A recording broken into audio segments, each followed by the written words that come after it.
Ah, lendo Mein Kampf, seu nazista, como você tem coragem disso? Como é que você tem coragem de ler as loucuras que esse homem disse? Hein?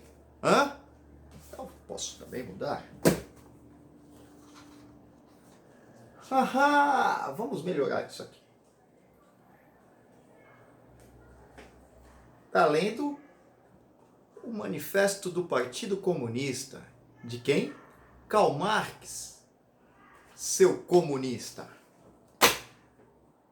E tô até com essa camisa camuflada, que os dois adoram, que toda a ditadura adora, sendo de direita, sendo de esquerda, toda a ditadura é uma ditadura militar. E o que vamos falar aqui é sobre rótulos, esses rótulos imbecis que colocam em você. Dá um like no canal aí, ou melhor, dá um like no vídeo e curta o canal. Beleza?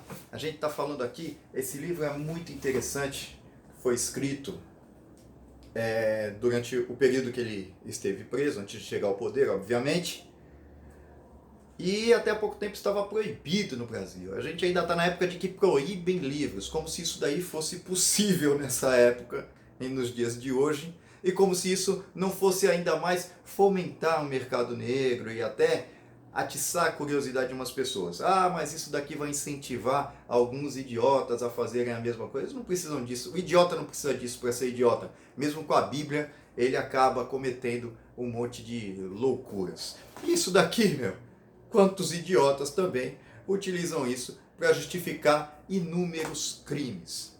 O que eu estou falando é que são livros. Você tem que se encher de conhecimento para poder criticar também, e não rotular alguém porque lê uma coisa ou lê outra coisa. Uma das coisas interessantes aqui é que esse livro foi quase praticamente obrigatório na Alemanha nazista. Era muito estranho se você fosse pego dentro da sua casa sem ter um exemplar desse, o que deixou ele milionário também já naquela época, como se precisasse, pois ele acabou sendo o dono da Alemanha. E essa questão de rótulos é uma coisa muito interessante, que nós vemos hoje em dia que há muita informação e tem pessoas que acabam ficando idiotizadas.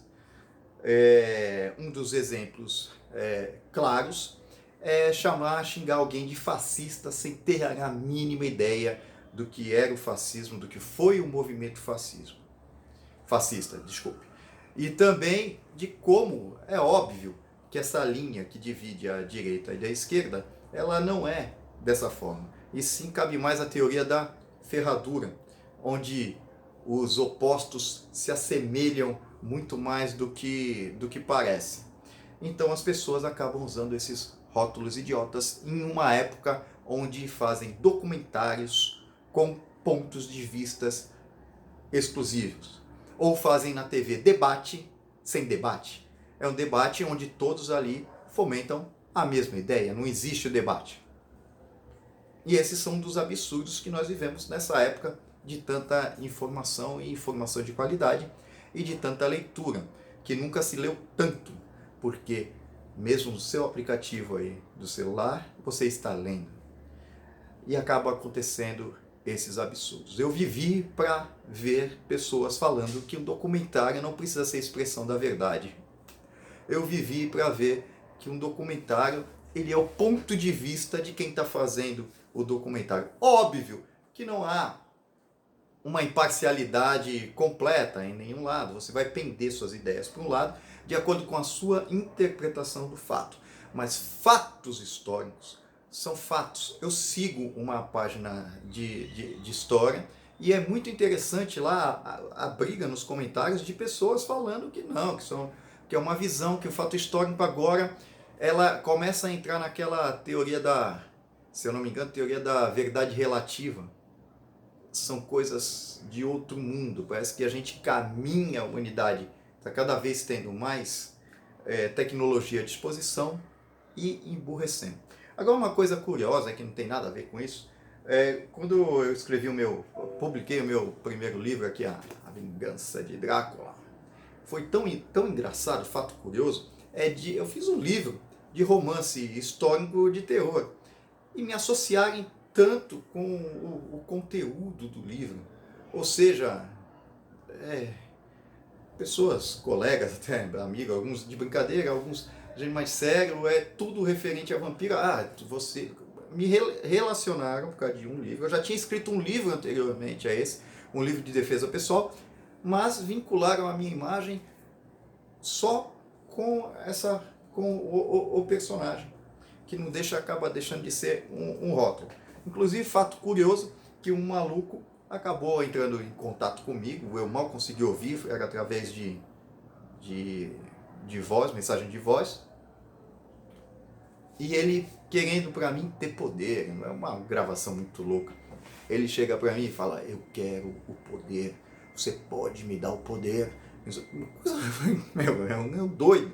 Que coisa semelhante já tinha relatado o André Bianco, já de ligarem para ele, ameaçando ele, que ele estaria contando a história. Um personagem ligou para ele, dizendo que estava contando a história dele, outra querendo dar um pouquinho do sangue dela para ele, e outros perguntando se ele era vampiro. E claro que ele tem um alcance gigantesco, escreveu vários títulos aí com personagens sugadores de sangue. Eu só escrevi um aqui até o momento desse assunto. Eu escrevi de outros assuntos, mas acabam algumas pessoas vinculando essa imagem. Então é o seguinte: não rotulem ninguém sem vocês saberem do que se trata. Ideologia não é xingamento. Então, às vezes, quem está xingando dentro daquele grupinho ali vão, que legal, tal, mas de fora podem acabar vendo como um idiota, certo? Um abraço.